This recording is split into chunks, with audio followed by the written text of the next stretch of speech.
시청자 여러분 안녕하세요. Greetings, this is Prosthodontics on Friday Live, which addresses different steps in implant prosthodontic treatment and side effects.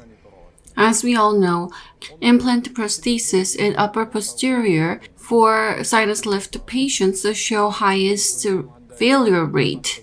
Under this topic, Professor Ho Jung-bo of Prosthodontics Division of Busan Dental University Hospital will be providing a lecture. Greetings, thank you for coming all the way from Busan despite your busy schedule, treating and researching. I'd like to express my gratitude. Before you begin, can you briefly explain your lecture? Professor Choi-no, I really look up to you. Today I'm going to talk about how we can provide prosthodontic treatment in upper posterior implant cases, reduce failure rate, which is known to be very high, and prevent possible complications. Listening to your explanation, I really look forward to today's lecture. I really feel intrigued.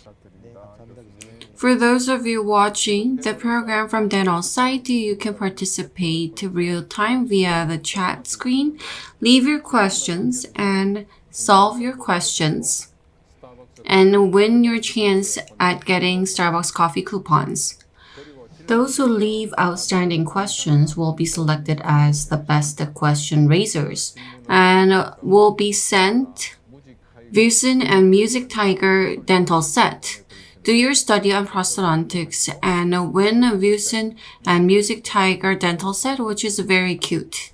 Only those who agree to marketing on dental site will be able to receive the gifts.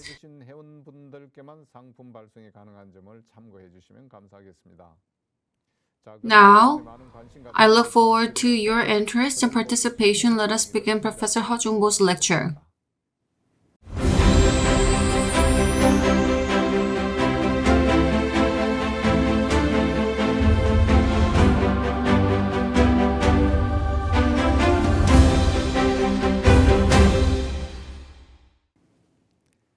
Greetings, I will begin my lecture. As Professor Joyce mentioned, it is known that there is a high failure rate in posterior upper implant treatment. In comparison, there's a higher failure rate. I'm a prosthodontist. I don't do surgery, so I'm not going to talk much about surgery. I'm going to talk about how prosthodontic treatment is provided to sinus lift patients, what should be considered, and what kind of treatment modalities we can choose. I'm going to focus on these topics. Before I begin, I'm going to share a study. The study result is not that significant. The study method is not important too. I was inspired with this study. Short implant was placed after sinus lift and prosthodontists provided prosthesis, and survival rate were observed. This is not a famous study. It's an open journal. Sinus lift was done along with placing very short implants. Prosthesis was delivered in a very favorable manner. I want to talk about two factors here. In upper posterior, should we place the same number of implants as the number of teeth missing? In this study, there is a very high success rate even though very short implants were used. If you look at the clinical images closely, I'm a prosthodontist, and from my perspective, the emergence profile is very good. It is very similar to natural dentition. When I look at this study, when you make prosthesis that is so similar like natural dentition, even if surgery did not go well, the result may turn out for the better. This may be basic, but this study really attested to it. This is not really limited to upper posterior, but this study is quite old. When we place a single implant, success rate is 89.4%. The success rate is quite similar to when two implants are used for a bridge in 3 missing teeth case and 2 natural teeth are used as a bridge. Do we really need to place the same number of implants as the missing teeth? The more important factor is if you can do splinting or can disperse force. You need to place implants so that ideal prosthesis form can be achieved. In the case of posterior, from the center of implant position, there needs to be 11 mm of mesiodistal distance. This should be achieved to get a good posterior form. The image is about lower, but it's the same for both upper and lower. If you use internal type submerged implant, like Osstem TS, from implant top to the tip of gingiva, there needs to be 3 mm of thickness to get a good emergence profile. Implant placement is very important from the position. I'm not really sure about surgery, but this is quite basic. The buccal bone thickness needs to be at least 1 mm or above, and there needs to be sufficient lingual bone as well. If you look at the clinical images on left and right, actually on the right, in the case of left, although implants were placed, stuck abutment was used, appropriate emergence profile was not achieved, and from the implant body to abutment, it is slanted. On the right, implant was placed, but the appropriate emergence profile was provided. If you can get this ideal form, you can get a very natural looking look. You don't know which is natural tooth. Which do you think has better implant prognosis? In the case of left, there can be many complications like inflammation or food impaction. In the case of right, it is easy to clean and there's good soft tissue barrier formation. And as shown on the right, the abutment cuff is concave and sufficiently thick soft tissue barrier can be gained. S-curve can be formed and connective tissue can be pressed to get a very strong barrier. If the implant is not placed in the correct position, even if you make custom abutment and try to do a good job as shown, embrasure space is closed off. In this case, cleansing becomes very difficult. May I ask a question and cut you off? If you look on the slide, is it the right side? Number 25 and number 26. There's no space in between. It does not have good emergence profile and it's so tight, so much so you cannot put in proxy brush.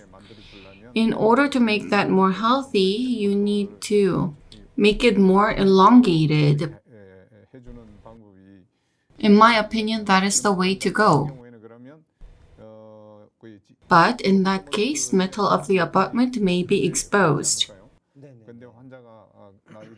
The patient may complain because the patient can see metal. What should I do? I'm not really sure you'll be able to see it because it's posterior area. There's an important point in your question. What I want to say is that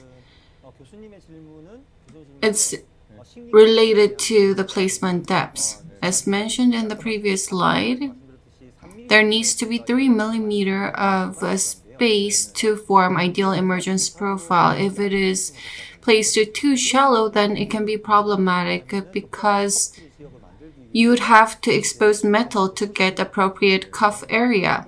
If it is aesthetically problematic, you can use link and zirconia abutment, but that strength can weaken. You need to factor this in when you place the implant. What I want to mention here is that in the case of upper posterior area, you do not need to be obsessed about placing wide implant.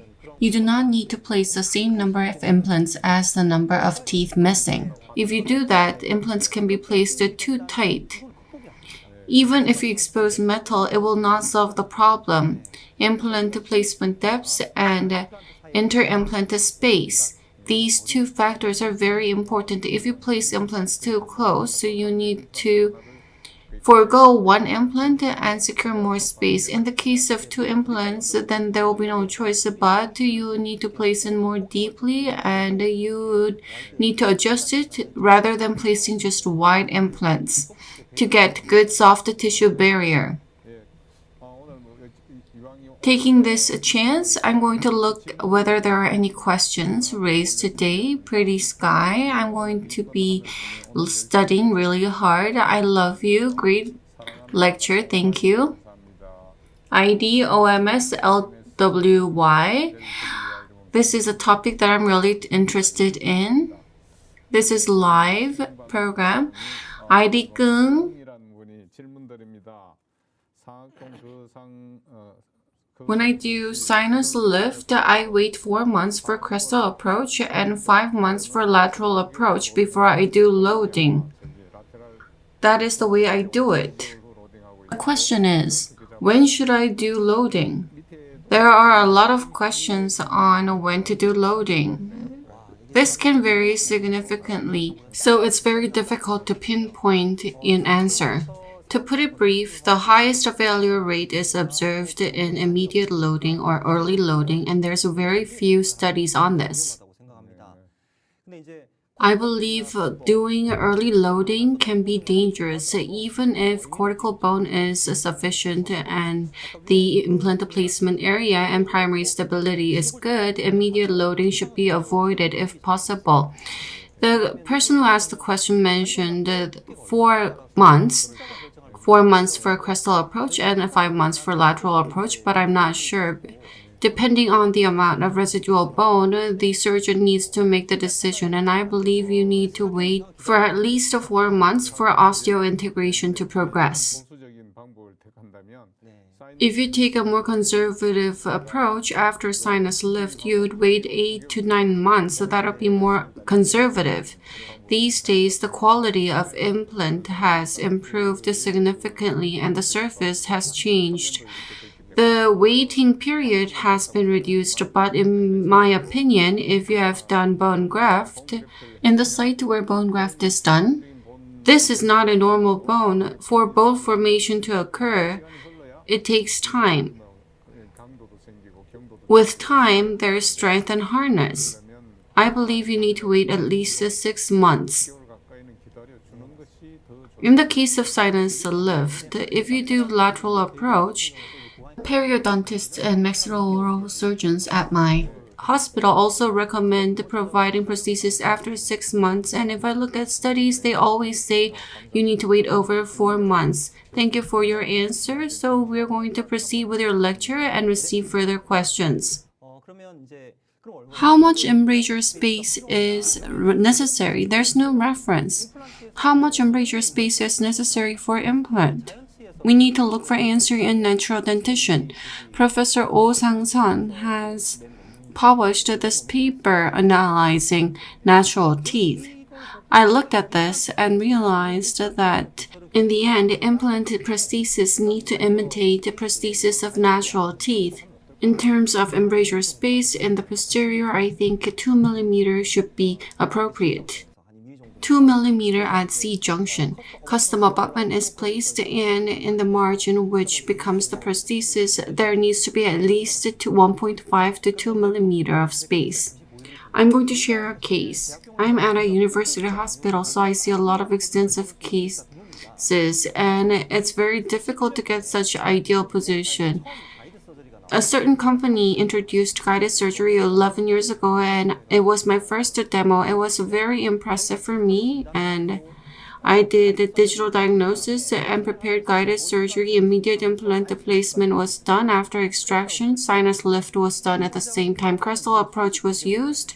You need to look at the vertical space. The space where the prosthesis can go in, upper and lower, that is very important.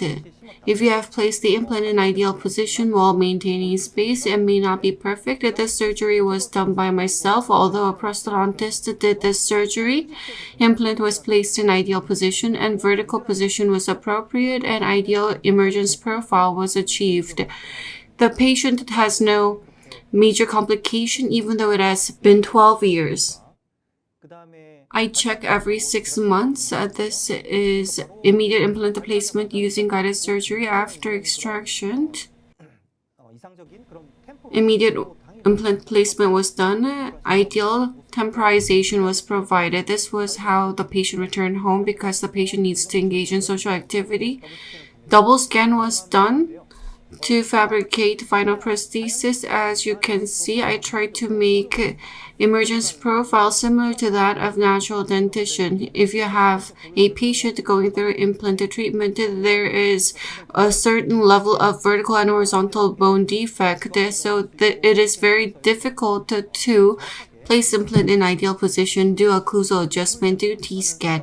It is very difficult to find a patient where we can do accurate balanced occlusion. Perhaps you see more in private clinics. I think a lot of dentists learn about sinus lift because people do sinus lift really well. I'm not really good at it. I was surprised. The bone was so thin and implants were placed like this. This is not a case done by me. And implant must be cheaper, and University Hospital is very expensive. Perhaps it's because it's cheap. You see people having placed so many implants. Sometimes they place the implant wrongly and just don't use it. If you look at this patient, implant has been placed and sinus lift was done. However, in the upper left, implant failed after sinus lift. There's a severe horizontal and vertical bone defect. If you provide a fixed prosthesis, not only is cleansing difficult, the emergence profile will not be favorable. I get a lot of referral patients because I'm at a university hospital. I see a lot of failure. In the case of this patient, sinus lift was done in upper right and upper left. The problem is we didn't know the reason. What is interesting is the failure did not occur where sinus lift was done. Osseointegration was done nicely after bone graft. If you look at these patients, the margin area is melting. It's either because the vertical space is too excessive or impression was not taken properly. A lot of people use cement type and excess cement goes in, causing inflammation and bone resorption. I see a lot of unfortunate cases. If you don't know the cause, if you look at the x-ray, the margin looks okay. However, in reality, it really isn't okay. As shown on the bottom right, there is a lot of cement, and when you see that, you realize that it was destined to fail. I think upper posterior area is where we need to pay more attention. This is not limited to upper posterior. I believe we need to aim for a prosthesis with good margin and emergence profile. I use digital technology actively. When I use stock abutment, I scan stock abutment to save the file and place the implant. And in the case of subgingival area, you don't need to use gingival cord. You can just take impression on the top part and do merging. Scan was taken and you can see the subgingival margin is clear here. This is because I already scanned the abutment. So even if I scan what is visible, superimposition is possible. Especially in the posterior area, this is important. If the margin is subgingival, I've jumped to anterior area because I wanted to show you this. If you have intraoral scanner or model scanner, when you're using custom abutment, you can take scan ahead or ask the lab to take scan ahead. In the case of anterior, you do subgingival margin. In this case, it is very difficult to put the cord in. You just take impression of what is visible and you use the STL file which has been scanned. If you do If you do superimposition, as shown in the far lower right, the margin is very clear. All people who do digital dentistry do this way, and you can get accurate margin in this way. I believe this is very useful when you have a subgingival margin in the posterior area or where conditions are unfavorable. Scan your custom abutment and scan what is visible and do superimposition. At Prosthodontic Division in Busan University Dental Hospital, we do this. You can see the subgingival margin here, and you can design right over here. And design can be produced. In the case of posterior area, ideally you would not have subgingival margin, but even if you do, you can use this technique. Due to time constraint, I've talked about my experience and the theory. It was quite short.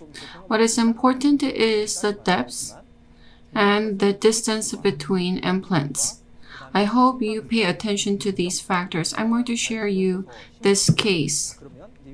This was a case where the patient was referred from very far. Sinus lift was done and implant was placed. But it was placed like this.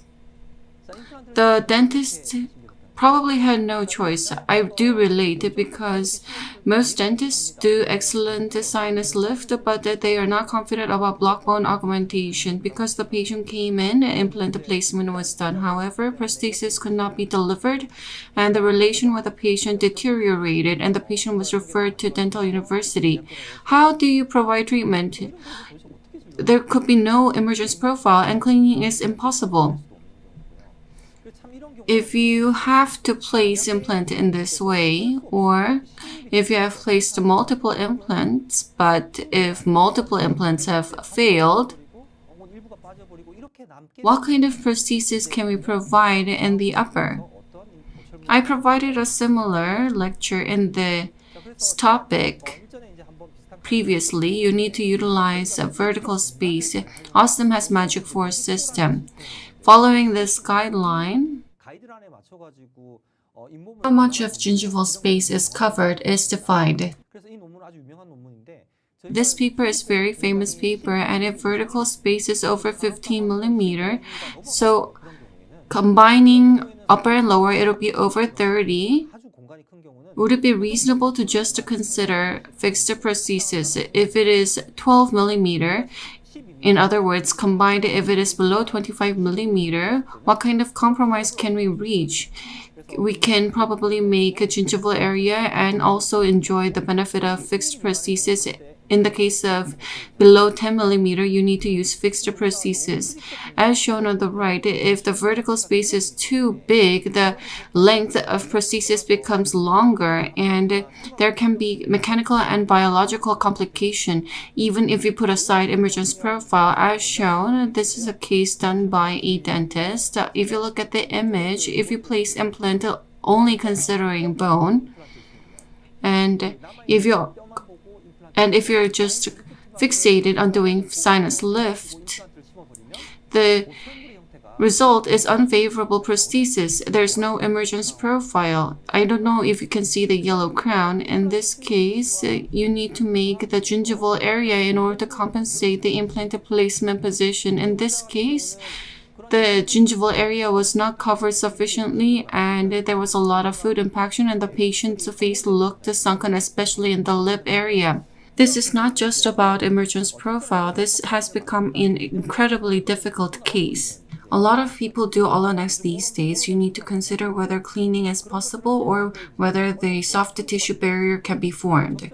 As for this patient, from the lower, the distance to the upper was beyond 15.5 millimeter and 18 millimeter. In this case, you need to be careful.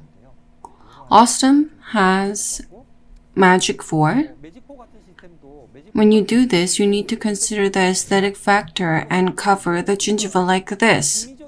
You can make prosthesis like this. However, this is a fixed type.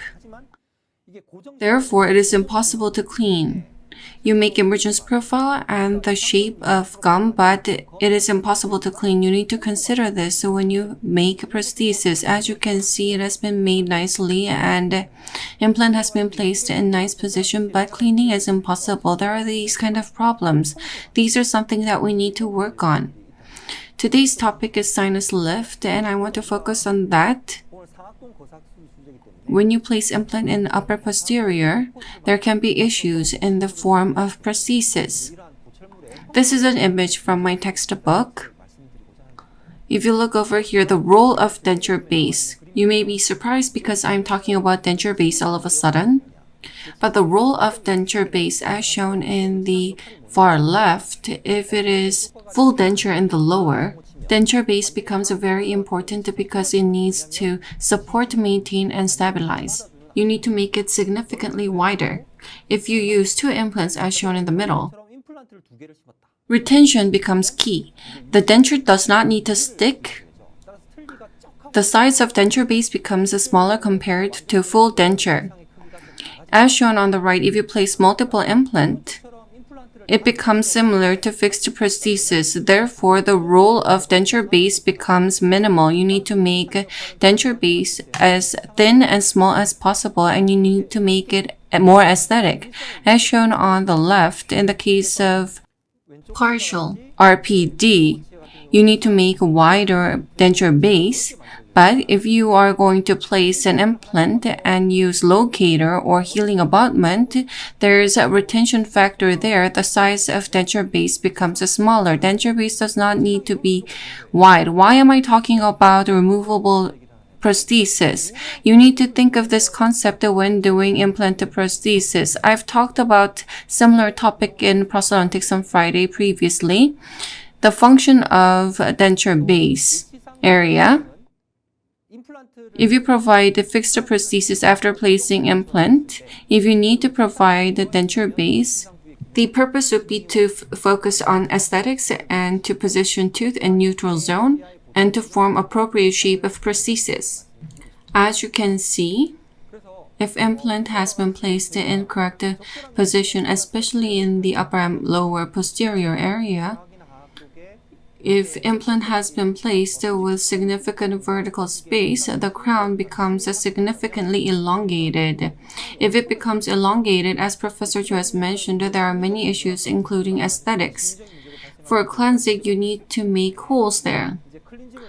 If you do this, then the cheeks would look shrunken for aesthetics as shown in the lower. If you provide the gingiva, then it will be impossible to clean. This is a standstill situation.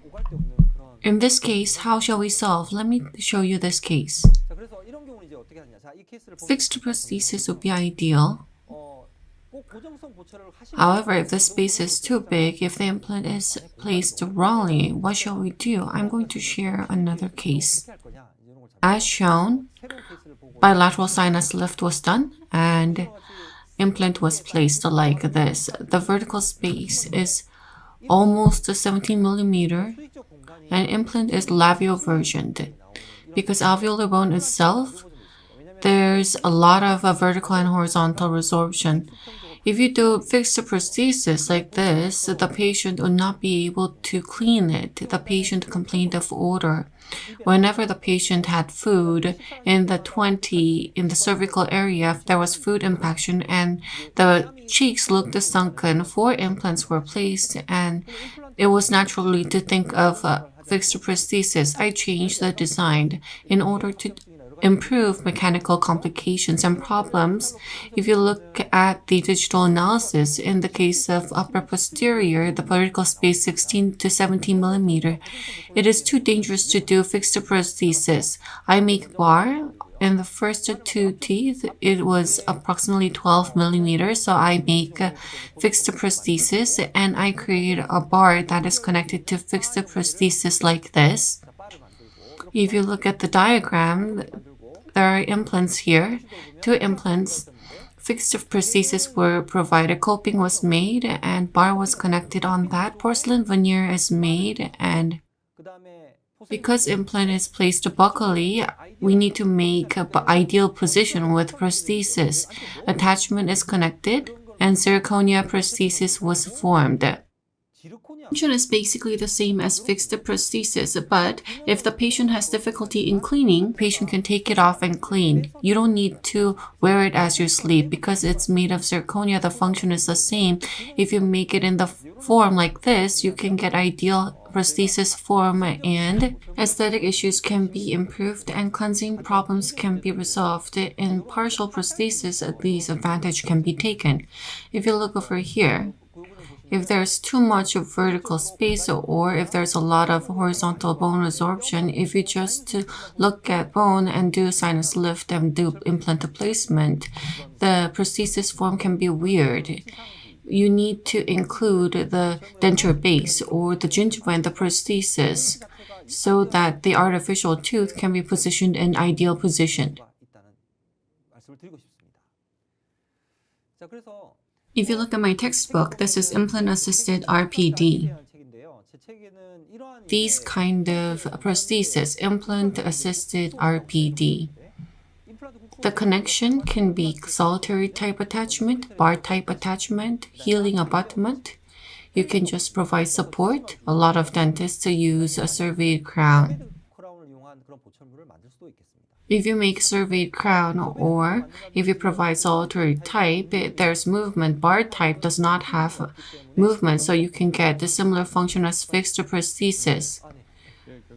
When we make IARPD or implant-assisted RPD, we also say implant partial.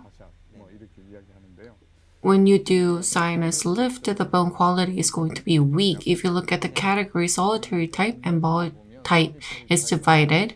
In the case of sinus lift, which do you recommend between solitary type and bar type? I've learned a lot through your lecture. You already explained this. To put it simply, in the case of upper, the bone quality is bad and sinus lift was done. If you attach solitary type attachment, you need to get support, retention, and stability. So it's very difficult. There's a lot of lateral force. I believe you need to place 2 or more implants and do splinting or make bar. I recommend doing splinting even you provide fixed prosthesis. I agree. It is better to share the load.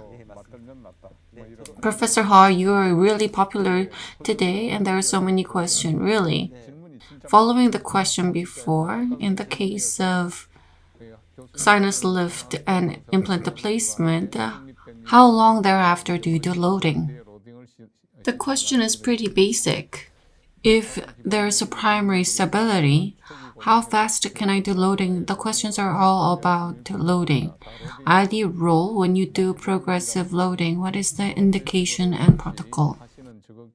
I hope we had time to answer all the questions, but due to time constraint, we will address the overall opinion of Professor Ha on loading and progressive loading. Simply put, I'm at University Hospital. Don't get me wrong. Some dentists can be really early adopters and can provide treatment, but in the case of the University Hospital, we're more conservative and we tend to stick to principle. As you know, in the case of upper, when you do early loading, even if you do splinting, the success rate is 80% and there's a very little study. There's very weak evidence base. If you do sinus lift and place implant in the upper, even if there's primary stability, I provide removable prosthesis rather than immediate loading. When you do full mouth, full arch cross splinting, this can be considered, especially when the antagonist is weak. If the antagonist is full denture, it's better. I think the question stemmed from the case before. I did full arch and did cross splinting.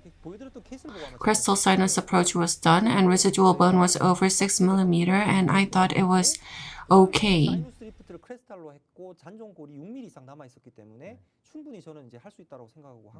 ID role, the question, here's your answer. If you do partial, you need to be careful in terms of upper. There's a lot of study on the posterior. In the case of lower partial prosthesis, immediate loading is possible, and if there's 2 implants, there are studies on 1 implant as well. I always measure ISQ. If it is over 80, I always attempt immediate loading. In the case of lower, I never do that in the upper. I hope this answered your question. The 3 questions raised on loading by OMSLWY, Roll, and Happy Dentist, Professor Hall has answered them all. Smile again. Professor Joe, Professor Hall, I look forward to today's prosthodontics on Friday. ID OMSLWY. Second, in the thin upper, if number 4, 5, 6, 7 are missing, do I need to place 4 implants? If sufficient sinus lift is done to place 10mm implant, I do placement on number 4, 6, and 7 or 4, 5, and 7. Can I do distal cantilever after placing in number 4, 5, and 6? It's a very detailed and difficult question. Maybe that my answer may be against the reference, so I'm quite concerned. I don't do implant, honestly speaking. My patients are referred after implants have been placed. If number 4, 5, 6, and 7 are missing, I prefer number 4, 6, and 7 to get appropriate prosthesis form. I think it can withstand it. But as for distal cantilever, you need to be careful because in the case of mesial cantilever, if you do number 4, 5, and 7 and connect the number 4, it's okay. Because of the leverage effect, the occlusal force becomes harder the posterior you go. Placing number 4, 5, and 6 and distal cantilever, we need to think about elderly patients. If there's very little bone in number 7, rather than placing it in their area, I just place number 4, 5, 6, but you need to extract the antagonist. Regardless of bilateral partial or you need to make sure that occlusal force is not excessively applied to number 7 and the lower.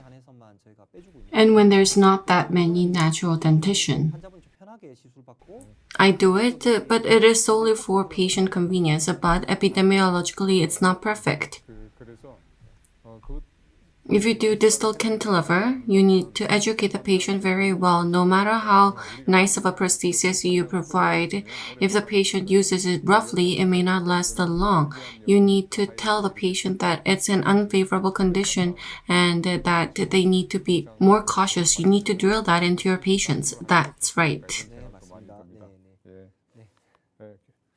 Professor, this is a question, so now please carry on because there are a lot of questions. I feel nervous. Among the Prosthodontics Live, I'm getting most number of questions now. You're very popular.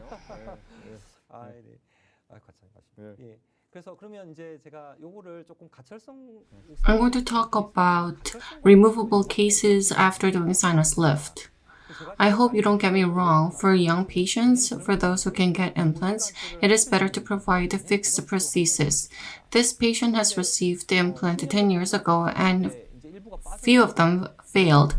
The patient is 80 years old and has systemic disease and further implants cannot be placed. How will you treat this case? Because these kind of cases are very frequent. The patient received sinus lift on both sides and placed the implants. In number 22, there was implanted, but it failed. At first, there was fixed prosthesis, but it failed, and bone augmentation was not possible because of systemic disease. The patient did not want further surgery. Number 5 was submerged. I uncovered it. The patient has 5 implants. Although it's removable, you can provide a prosthesis that functions as fixed prosthesis. I'm going to skip. You may not really see these cases, even if it's denture. Removable denture without movement is best. Once there's movement, the patient suffers gum pain and the relationship with the patient deteriorates. You can make denture without movement if there's 5 implants. If you have made this situation with sinus lift, if you're confounded as to what you should do in the future, please take a look at this image. The important factor is that by saying no movement, all force is applied to denture, and a strong force is applied to the denture. And a lot of people complain of denture chipping and hard time having to do maintenance. And I want to emphasize this. Starting from the design, you need to factor that in. In the case of rigid RPD, up to occlusal, you need to make it metal. You also do mesioconductor. You don't need to do it on the palatal side. Because there's no movement, this is very important. The inner surface should all be metal. You may think it may be too cumbersome, but this is done by the lab technicians. You need to consider this and make prosthesis. Even if you have placed the implant after sinus lift, you can provide appropriate prosthesis and you can have it function. Patient satisfaction can increase. If you do removable prosthesis, if something fails, you can just fix it and the patient will be able to maintain it more easily. This patient is from Gyeonggi-do. This was how the patient received the implant. Only 4 implants were placed in the upper. Sinus lift was done, but in the lower, everything failed. How do you do prosthesis? I don't have initial visit photo, but the fixed prosthesis in one piece, so I was really surprised. When I removed it, I was not able to take an image, but there were a whole bunch of food and there was severe odor, so I was surprised. I cleaned it thoroughly. Using this, bar was made. You can make a denture without movement because 4 of them have been placed. And lower is full denture. You can make ideal prosthesis in this case because there's no movement in the upper. It's pain-free and very comfortable. Bar design. Because this is denture without movement, denture base is small and cleaning is possible. And the full denture can be made in lower. You can make teeth in neutral zone. You can do positioning in neutral zone. Because vertical space was quite extensive, you cannot provide a fixed prosthesis. Because you do sinus lift very well, implants are placed like this, but I hope you consider prosthodontic complications and design your cases top-down way. Bar is made.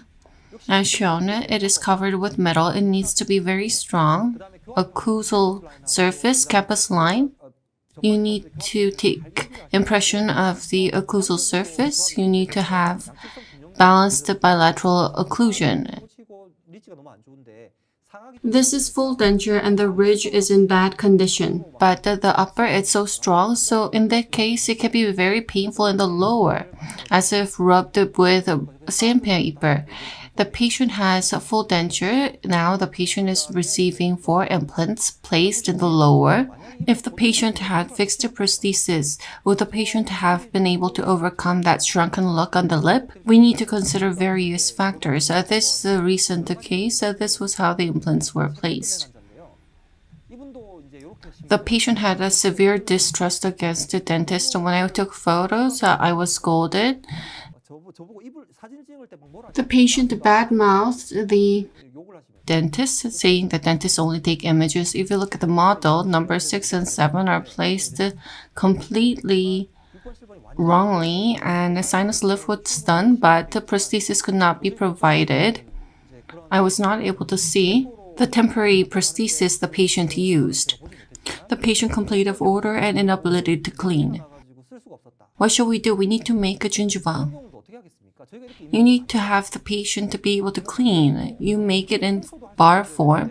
You think of it as a removable prosthesis, but it's a fixed prosthesis. You need to make it cleansable. If you take it out, the toothbrush can go in, as well as floss. The patient is very happy. If you remove it, you would have to retract the cheeks to be able to do it, but it's pretty much impossible to clean. If it is the case, the tooth cannot be positioned in the neutral zone. This is the adjusted type. This is temporary. I forgot to put the final prosthesis image in. You can provide prosthesis like this. I'm going to share you my final case. I had a lot of cases. I reduced them because of time constraint. The patient had really a lot of implants placed. The sinus lift was done. These cases are quite frequent. If you look at upper right, 5 implants are placed. So it's even more than natural dentition. I was so surprised. The patient received implants 10 years ago. In the case of anterior area, block bone augmentation was done. The patient came in 2017, and in 2019, the resident looked at it and did bone graft. In the upper anterior area, bone augmentation was not done properly, and 2 implants were placed in the posterior area.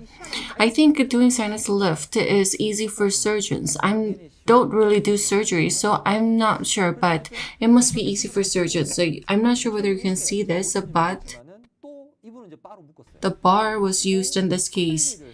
Denture was provided. It was made of gold, and the prosthesis was inserted and removed using friction. The friction was all gone and it could not be repaired. I could not attach attachment, and the patient complained of discomfort. It was too difficult to use and uncomfortable, and the patient was not able to chew properly. The patient was referred to me, to my resident. This is the denture. Implants were placed in upper right. I tried to unscrew it. I wanted to use what I could and then remove the rest, but everything came out. If you look at the implant, based on implant to surface, there needs to be 3 mm of space in between implants. You need to make emergence profile and make it possible to clean. In that case, it will not have peeled. Perhaps the dentist could have gone without the second implant from the back. It was removed. I had no choice but to save one and referred the patient to Professor Kim Yong-dong to place the implant in the anterior side. I wanted the patient to receive removable prosthesis that was like fixed prosthesis. I thought of all-on-5 concept. 2 implants were placed. The maxillo-oral surgeon made the implant placement nicely. Now I'm going to use these 5 implants to provide prosthesis in the upper. The lower is removable prosthesis. I thought all-on-5 was possible because the occlusal force was not as strong. We're in rural area. The patient rode 3 hours to come in. To give you a tip, the patient's rest position, you get the VD using the tray, mixed putty, and a regular body silicone. You have the patient close the mouth to the vertical rest position that was measured previously. You do it slowly. For instance, if it was 65, you stop at 65. The putty has resistance, so it can stop. This is VD for bar or temporization. The patient cannot write 3 hours to make an occlusal rim. This is about the prosthodontic, so I'm giving you a prosthodontic tip. You take impression of upper and lower, and bite the tray, put in putty, and get the VD in rest position. This is something that we have developed. You get the campus line, midline, and send the patient back. You can get excellent mounting. If you make it temporary using this mounting, you need to reduce 2 mm from rest position to fabricate provisional. Then I can do relining or occlusal adjustment. In this case, you can almost reduce 2 patient visits. I'm going to make a bar. After that, I use the VD to design the bar and make provisional. Bar is placed like this. You can do splinting on all 5, but the path was not very good, so I segmented it. The provisional is made like this. I use bar attachment. This is called Magic Talk System from Osstem, which is about to be released. I heard a lot of preparations are being made. This is fixed prosthesis, but if necessary, the patient can remove it. It's not like denture where you need to remove it every single day. You can use it for 1 or 2 days and clean it and then reuse it. This is a zirconia prosthesis. It's not denture. In full arch, there are many things to consider. You need to be cautious because the patient can experience dislodgement. We need to be careful. In the case of partial edentulous cases, it can be very useful. The patient is very satisfied with this. It is fixed prosthesis, but it's pretty, and if necessary, the patient can take it out. I'm sharing a full arch case because we come across these kind of cases frequently. Occlusal adjustment is done on provisional. I have randomly set the VD, so occlusal adjustment is done using provisional. I have the patient use it for 1 or 2 months. If the TMJ condition is bad, I have the patient use it for 3 months. With this, the occlusion becomes stabilized. Intraoral scan is used to take internal scan of the bar, external and internal scan of the provisional. If you send the data out with adjusted occlusion, then the final prosthesis is automatically fabricated. It's very simple. It can be done within 4 or 5 visits. So this is zirconia prosthesis, and it is used to cover the gingiva. It's not like a denture. It's a fixed denture without movement. It's a fixed zirconia removable denture. It is aesthetic and it is really easy to clean. The patient was told to remove it every 2 days. The patient told me the patient was taking it out once a week. There was no smell. When you place implant only where the implant is, if the position is really bad in the posterior area, this is a prosthodontic tip you can utilize in those cases. I'm going to skip specific details. These will be addressed in a different time. My conclusion, in the case of upper posterior, don't place implants too adjacent to each other. Don't place it too shallow. It needs to be at least 3 millimeters deep. The inter-implanted distance needs to be 3 millimeters. This needs to be achieved to get natural look. Just think of 3 and 3. You don't need to place implants same as the number of teeth missing if you don't do block bone augmentation or vertical bone augmentation, or you may have done sinus lift or existing implants, as some of it may have fallen out. In this case, you can have a conversation with your patient, and if you can provide removable fixed zirconia prosthesis, this can be a very good prosthesis for good maintenance. This can be ideal for maintenance as well. Specifics will be addressed in the next lecture. Because of time constraint, I will end my lecture. Thank you for the wonderful lecture. There are so many questions, so we have to answer them studiously. Busan Wonderful Dental Clinic. I'm late. I'm here. Off work, Tiger. I'm watching Prosthodontics on Friday after work. I love you. I really like doing hydro lift these days. I apply 3 cc, lift the membrane, do minimum bone graft, and when I check with Osstem CT after 3 months since surgery, it's difficult to find the cause, but ISQ numbers are very good, and I try loading. Will this be stable and sustainable? What is your answer? I'm a prosthodontist. I'm really interested in biomaterial and the surgical area as well. I study that. If you look at the lectures done by famous dentists or lecturers, I have not done a lot of sinus lift, but this means that crestal approach was done and that there's significant residual bone. In this case, even without bone graft, if implant is placed accurately, new bone can be formed. Not significant amount, but a certain level of new bone can be gained. ISQ uses vibration. It's not about whether the fixation is strong or not. The sound that comes off is the same. It means that implant to bony surface is wider. You need to differentiate that. If you have good ISQ value, then a wider surface is engaged. It's not a strong attachment. We need to be aware. If ISQ value is good, we get primary stability not from the tip of the implant.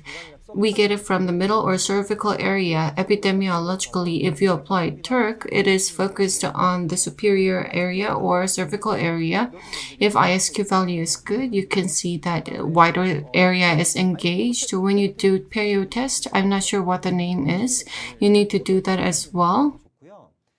Even if you don't give a bone graft, you can get good figures and you can do loading, but there needs to be significant residual bone. Based on my recollection, I think there needs to be at least 5 or 6 millimeters. Good ISQ means that it engages a wider area and it is well fixed.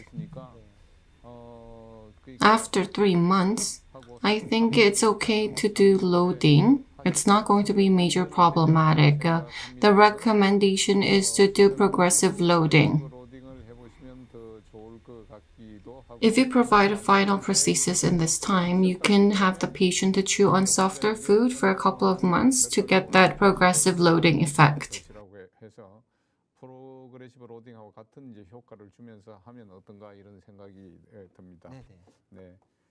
I really like your lecture. GI Dental, I have a question. But ID Hot has raised the question faster.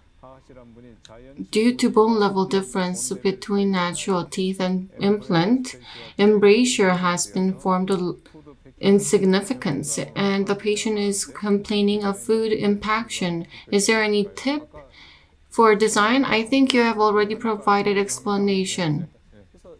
If the embrasure space is big, the papilla becomes flatter. It becomes flatter and it looks bigger. If you place implant deeper, I think we'll be able to solve the issue, because we need to make the profile space smaller as we go up. But the question is actually about difference related to bone level. It looks like the question is about elongation. As you have mentioned, in this case, perhaps you can use a partial prosthesis which does not move like a bridge. In that case, even if it is single, you can do partial prosthesis as I've shown you in my cases. ID Kwachon, GI Dental. If there is perforation during sinus lift, what should you do first and foremost? Can you give us an advice as to prevent the perforation? I think this is a question for surgeon. When I was going through a perio program in Korea University, I did a lot of sinus lift and I did a lot of perforation as well. Once perforation occurs, you need to close it off. And those who are experts apply membrane and stuff. I'm sorry, but I'm a prosthodontist, so I don't have much to say. If you look at surgeons talking on this topic, depending on the size of perforation, you can close it off, or if it is smaller in size, you can use resorbable membrane. ID Vongju. If after sinus lift, when I fabricate prosthesis, the crown lengthening can be observed frequently. This is unfavorable in terms of maintenance. What kind of prosthesis should I do? I think the question was raised before listening to my lecture. In the case of edentulous patient, do you have a know-how to compensate for implant placement angle? This is from Kwachon GI Dental as well. I'm not sure whether the person is talking about fully edentulous patient, but in order to do this, you need to use guide surgery. Guide surgery is the simplest. In the case of a prosthodontic division, our resident always designed the guide and send it to the perio division as well as surgery division. There's rarely any case where the path is wrong after that. Placing multiple implants in fully edentulous case without path going wrong.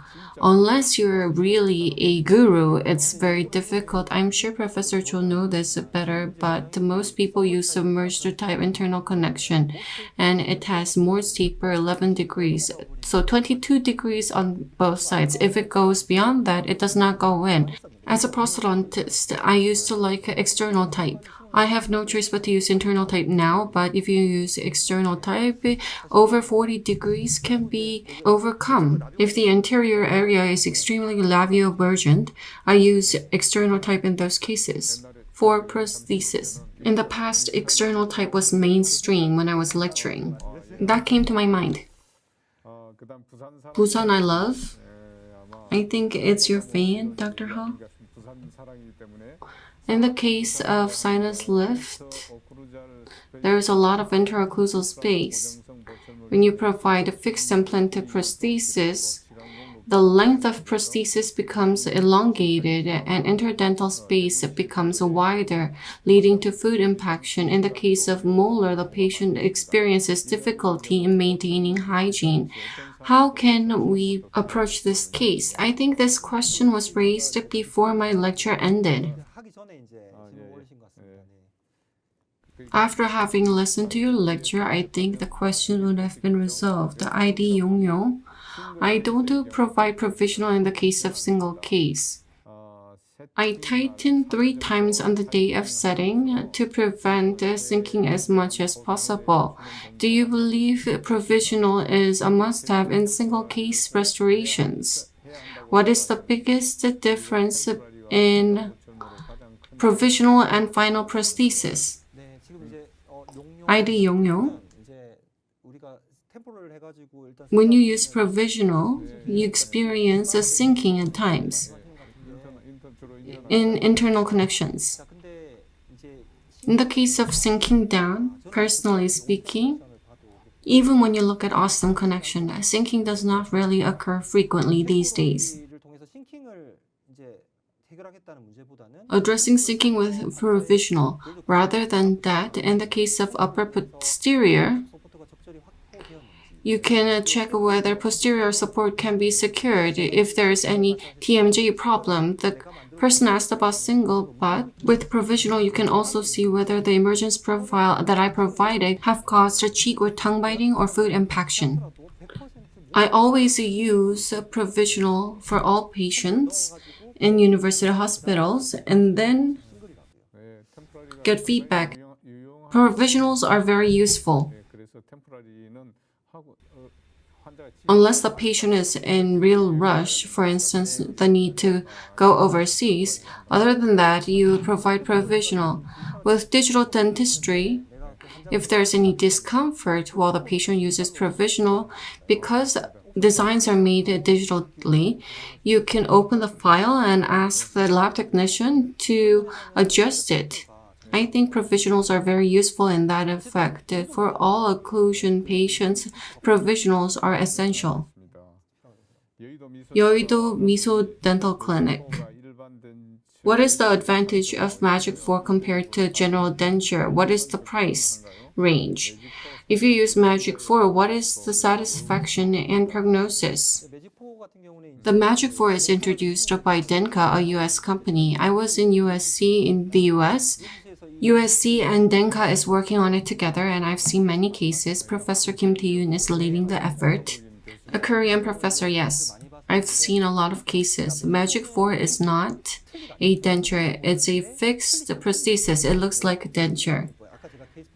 It's similar to the case I've shown you. It's a fixed prosthesis which tightens using a screw. It is not splinted with bar. T-bar is used, and splinting is done by the superior prosthesis. Therefore, prosthesis management is essential. The material is zirconia. It is not a full denture. It is a zirconia fixed prosthesis with maximum aesthetics. It's different to the case that I've mentioned. 그러면 그분의 질문이 밑에 또 There's another question below. 그러니까 그 질문이 세라믹을 사용하시나요? If do you use ceramic or zirconia? Compared with existing denture, what is the masticatory force like in the case of Magic 4? I've talked about how it uses zirconia. This is a fixed prosthesis. Magic 4 is not a denture, it's a fixed prosthesis. You cannot really define how stronger it is. It most probably is stronger. The thing you need to be cautious about. If there's no sufficient vertical space, because the screw goes in zirconia, in the case of abutment, the screw is tightened on titanium, but in this case, the screw is tightened on zirconia. If significant lateral force or force is applied, it can chip. The design to compensate for this is necessary. Do you make it at COSA? You need to consult with a company. This is not removable. This is a fixed prosthesis. Thank you for the question. Happy Dental Clinic. There's a problem with cleaning in the case of Magic 4 and 6. How can I solve this? That's Magic Talk, which I've mentioned. It's fixed, but the patient can remove it. It's difficult to remove it, but it can be cleaned. There's a question from Park Jin-young on YouTube. When you place a short implant, it can be unfavorable in terms of lateral force and occlusal force in upper posterior. After placing short implant, what kind of things do we need to be cautious in terms of prosthesis? I get a lot of these questions. There's no study that says short implants have lower success or survival rate. The problem is that superior prosthesis, if the margin goes down, perhaps if you place a 5mm implant, if 2mm of bone melts away, then the implant is placed 3mm and it's a problem. The short implant, you need to make a soft tissue barrier so that the short implant can persist long term. You need to consider the prosthodontic and periodontic factors, yes. There's no study that says it's unfavorable.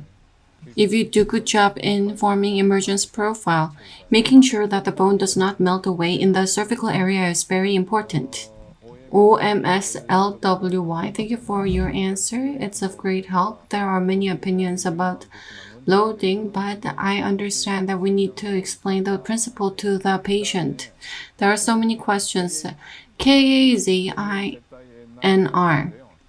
What do you think about fabricating partial denture in the form of conus crown? You need to be careful here. Some people like this type. I'm going to give you my personal opinion. I don't want you to do it. I hope you don't use the conus type. ID postal. After implant crown setting, as prosthesis is provided in previously edentulous area, patients sometimes complain of cheek biting. Is there a clinical tip? In the case of cheek and tongue biting, people only think about overjet and overbite, especially in the posterior area. But if you look back at what we've learned when we were students, when we align artificial teeth, we would align anterior area first. As for upper, you would align the anterior area first and then align the lower.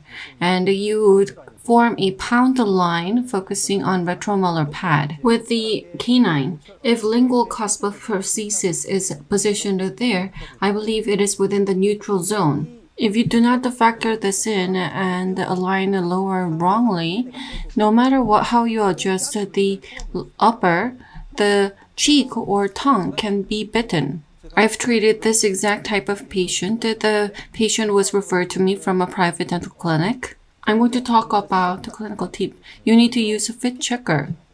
If the patient bites on the cheek or bites on tongue, whichever direction, you apply fit checker there and you have the patient chew on it for about 1 minute. You check whether there's a hole in the fit checker. That area is where it is beyond the neutral zone. Alignment has been done wrongly. Prosthesis is not in the appropriate position. You should prep or you need to shift the overall prosthesis. Due to time constraint, we're going to entertain 2 more questions. In the case of upper posterior area with severe bony resorption after implant placement, if you place fixed prosthesis, patients complain of food impaction on the buccal side. In which way should I form the crown? If vertical space is sufficient, it should imitate natural teeth. Professor Hall's fan club. Is this real? Thank you for the wonderful lecture. It's really interesting cases. Ocean Love is going to be the last question we're going to entertain. ID 늘푸른 치과의원 and 풍왕. Your questions will be addressed later via YouTube or personally. There are so many questions here. Professor Hall, you're really popular. Perhaps you didn't have after party today.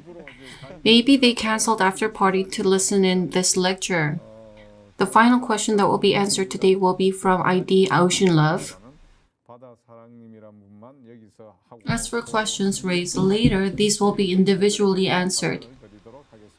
Ocean Love, thank you for the wonderful lecture. After implant placement, when you fabricate overdenture using a bar, due to sinus in the upper and the mandibular canal in the lower, it's difficult to do implant placement in the posterior area. If I just place implant up to premolar and do bar in cantilever form up to the posterior area, how long do you extend? I cannot recall the name of the author, but if you look at the study, if it's all-on-4 hybrid prosthesis, you would place 4 implants in the anterior and you would extend it up to number 6. So the ratio should be 1:1.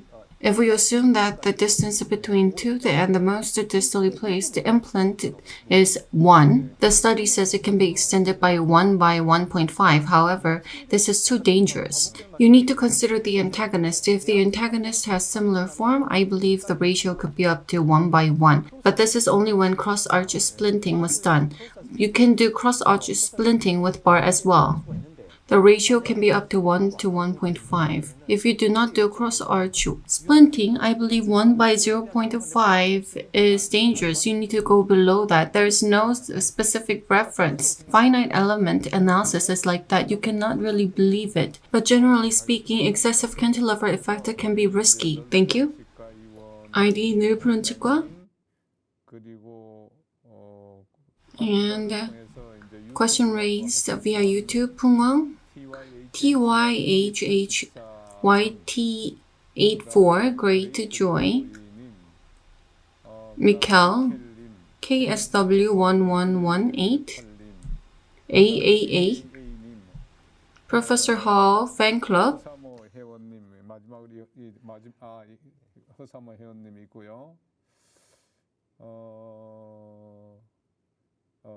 I think the rest are words of encouragement. Answers will be provided individually. At times, people raise questions on YouTube, but if you raise questions on YouTube, you cannot get gifts. Please view from then all site and raise your questions on real-time chat screen. That'll be best. In this way, you'll be able to get the present. Today we've had a lot of questions. It was a wonderful lecture. Thank you.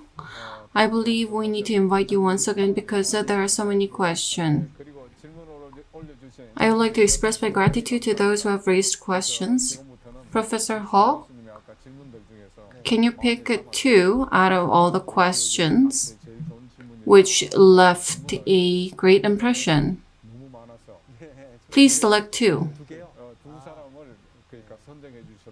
I would like to give it to you. Professor, you have raised such a wonderful question. I'm going to give it to Professor Ho's fan club. And I believe there's also a dentist who raised multiple questions. 그러니까 OMSLWY. 많이 하셨고요. 그러니까 I think the person who raised the most number is OMSLWY. This person raised questions a lot. Can you give it to 3 people? I'm going to choose OMSLWY and Nirpurun Dental Clinic. Thank you for all the questions. The PD, I will pay for 1 gift set. 3 people will receive the gift. OMSLWY, Nirpurun Dental Clinic, and Professor Ho's fan club. 3 people have been selected for gifts. Congratulations. The real-time chat event in Prosthodontics on Friday continues on, so I look forward to your interest. Could you give a word of advice to those who are studying up until late, including Professor Ho's fan club? In brief.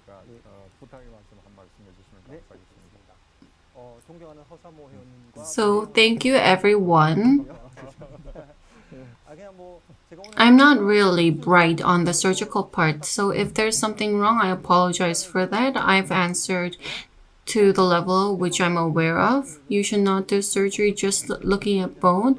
I believe you should try top-down method. You need to think of the final prosthesis first. So thank you. Thank you for coming here despite your busy schedule. Those of you who studying prosthodontics on Friday, did you enjoy prosthodontics on Friday with Professor Ho Jung-bo? We were able to get various solutions on implant prosthesis for patients who have gone through sinus lift. I hope this lecture helped you in reducing the failure rate. The questions that were not addressed will be answered via reply. In June, Dr. Ho Soo-bok of Lucent Dental Clinic is going to talk about the present address and future of digital dentistry. Thank you for staying up with us up until late. Thank you. Great work.